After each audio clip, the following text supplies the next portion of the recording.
Você já se perguntou por que certas pessoas sentem um medo paralisante diante de avaliação alheia? Ou os motivos pelos quais alguns indivíduos vivem num estado crônico de alerta, na tentativa de prever catástrofes irreais? Olá, eu sou o Rodrigo Camargo e você assiste o canal Psicologias de Freud a Skinner e Além. No vídeo de hoje é a segunda parte do material lançado anteriormente, no qual houve a introdução sobre o que é transtorno de ansiedade social, o TAS, e o transtorno de ansiedade generalizada, o TAG. Desta vez, o foco é aprofundar os modelos cognitivos da TCC, aplicados ao TAS e ao TAG.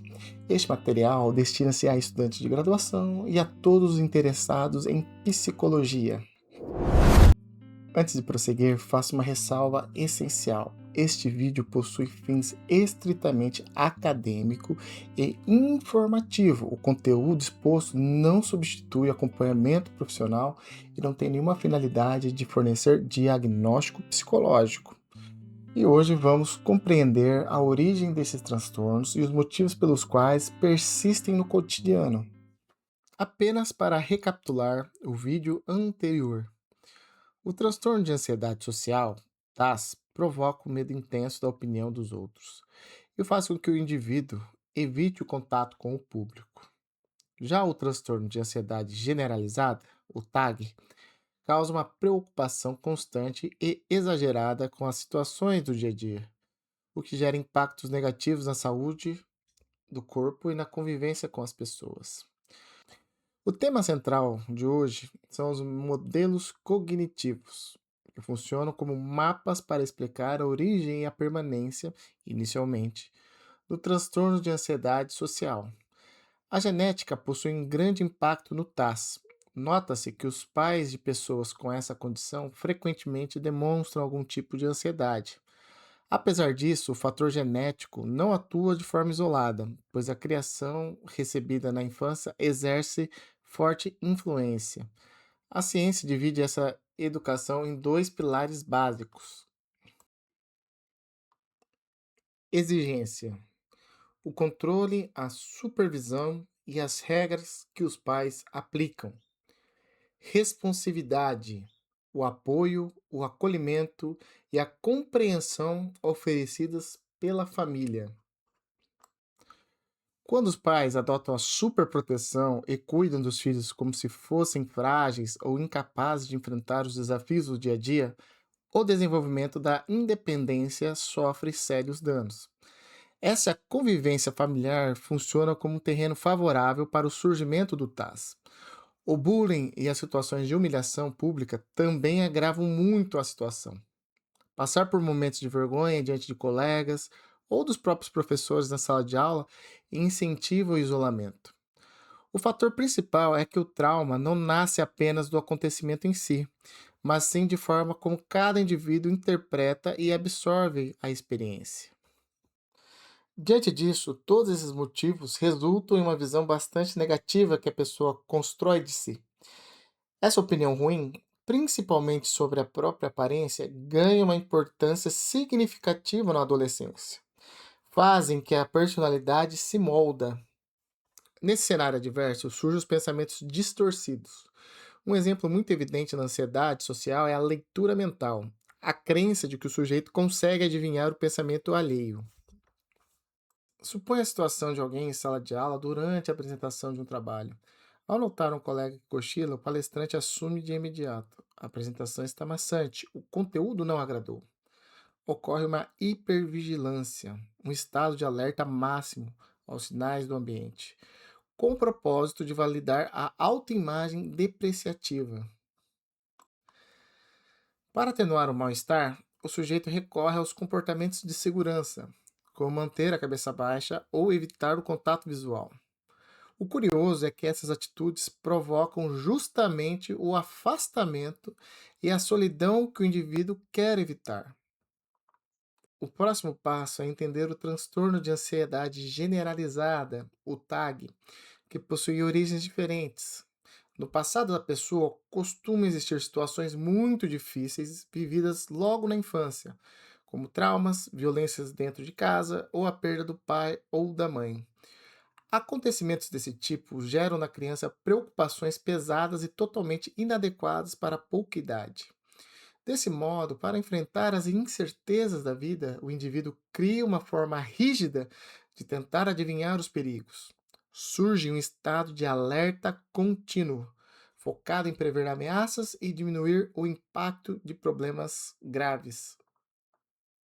O objetivo é conseguir uma sensação de controle e uma vigilância constante contra os riscos do dia a dia. Isso se torna uma meta fixa. Ocorre uma busca exaustiva por respostas que acalmem as incertezas sobre o futuro. Apesar disso, o ser humano só consegue controlar os próprios pensamentos, sentimentos, comportamentos e decisões. Não há como dominar os imprevistos e as reviravoltas da vida. O resultado final desse esforço é um senso de responsabilidade e cobrança elevado. E isso ganha força nas poucas vezes em que o indivíduo consegue evitar um problema. O custo para a mente, diante dessa ilusão de controle, se mostra muito desgastante e desproporcional. Para nos ajudar a entender toda essa teoria na prática, escolhemos a análise da série My Mad Fat Diary. Mas antes vale lembrar, essa análise serve apenas como um exercício de estudo e reflexão acadêmica, sem o objetivo de definir um diagnóstico real. A trama acompanha Rachel, uma adolescente que tenta retomar o convívio social após uma internação psiquiátrica. A narrativa demonstra os modelos de TAS e TAG. Do que tange ao TAS, a protagonista apresenta uma visão severamente distorcida sobre as suas próprias características físicas. Evita olhar diretamente para os espelhos ou então esconde partes do corpo que considera inadequadas. Assim, utiliza casacos pesados, gorros e roupas excessivamente largas. Outro ponto é que Rachel tem um humor sarcástico na presença de outras pessoas, como uma máscara social, e faz piadas autodepreciativas sobre o próprio peso antes que os colegas o façam. Um claro retrato de autoimagem negativa. A dinâmica de controle excessivo da mãe retrata a superproteção parental. A mãe inventa uma história de que Rachel passou uma temporada de férias na França para ocultar a internação psiquiátrica e evitar o enfrentamento da situação. Nesse contexto, o estado de alerta da personagem ativa uma leitura mental de modo constante. Um exemplo é quando Rachel nota risos distantes quando está em um bar. A mente da adolescente deduz, sem qualquer evidência, a ocorrência de um deboche direcionada ao próprio peso. Esse estado de alerta exagerado faz com que Rachel veja reações normais como um sinal de julgamento ou desprezo. E o efeito colateral? O distanciamento real dos amigos. Quanto ao tag, nota-se que Rachel tem uma preocupação constante para tentar prever o perigo. Assim, manifesta uma intolerância e incerteza sobre os rumos da própria vida após a internação. Ela tenta gerenciar cenários futuros com a resolução antecipada de problemas. Existe aqui um senso de responsabilidade extremamente elevado. Rachel assume a obrigação de monitorar a dinâmica do grupo, não por mero temor social, mas na tentativa de controlar e prever o futuro, e desse modo neutralizar dúvidas. E essa busca por eliminar incertezas impõe um custo psíquico que a esgota completamente. Outro ponto é que, diante de picos de ansiedade, como a iminência de reencontrar conhecidos ou o pânico de ter o segredo da internação revelado, Rachel recorre à ingestão descontrolada de comida no isolamento do quarto. Esse ato funciona como uma válvula de escape imediata para mitigar a angústia. E essas situações descritas no TAS e TAG são registradas por Rachel em seu diário. O diário armazena de forma crua os pensamentos automáticos e os temores da adolescente. Esses registros escritos funcionam como uma matéria-prima para a técnica de testagem de hipóteses nas sessões de terapia. A melhor parte para entender a teoria na prática acontece nas sessões de Rachel com seu terapeuta, o Dr. Kester Dill. O profissional promove a testagem de pensamentos como hipóteses, de forma a retirar o status de verdade absoluta dos diários de Rachel.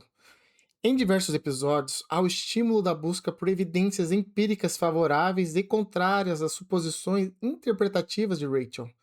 Além disso, o terapeuta encoraja a exposição comportamental para a remoção gradativa dos comportamentos de segurança, como, por exemplo, autoimagem negativa.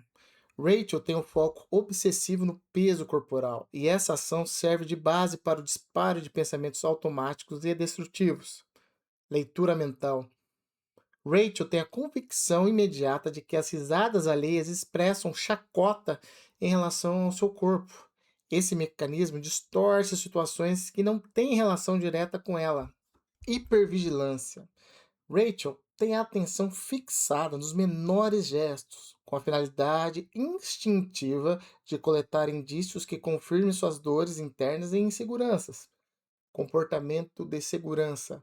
Rachel faz uso de roupas largas e se isola quando está em grupo, e cria táticas que impedem a contestação de suas crenças irracionais.